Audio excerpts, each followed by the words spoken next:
Nicolas Fouquet, Louis XIV's finance minister in the first years of his reign, was a generous man who loved lavish parties, pretty women, and poetry. He also loved money, for he led an extravagant lifestyle. Fouquet was clever and very much indispensable to the king, so when the prime minister, Jules Mazarin, died in 1661, the finance minister expected to be named the successor. Instead, the king decided to abolish the position.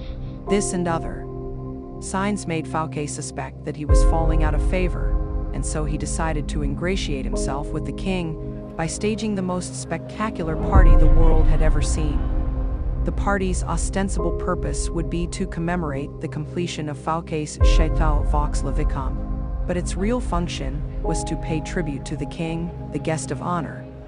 The most brilliant nobility of Europe and some of the greatest minds of the time, La Fontaine, La Rochefoucauld, Madame de Sévigné, attended the party.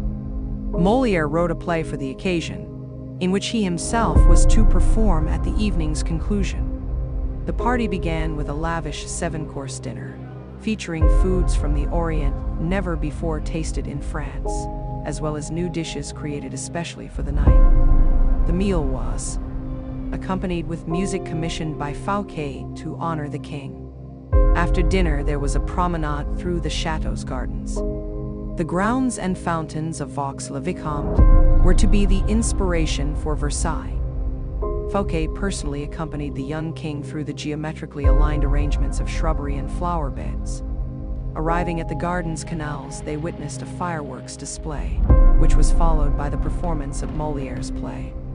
The party ran well into the night, and everyone agreed it was the most amazing affair they had ever attended. The next day, Fouquet was arrested by the king's head musketeer, D'Artagnan. 3 months later, he went on trial for stealing from the country's treasury. Actually, most of the stealing he was accused of he had done on the king's behalf and with the king's permission. Fouquet was found guilty and sent to the most isolated prison in France, high in the Pyrenees Mountains, where he spent the last 20 years of his life in solitary confinement. This suggests us to never outshine the master. Always make those above you feel comfortably superior. In your desire to please and impress them, do not go too far in displaying your talents, or you might accomplish the opposite, inspire fear and insecurity. Make your masters appear more brilliant than they are, and you will attain the heights of power.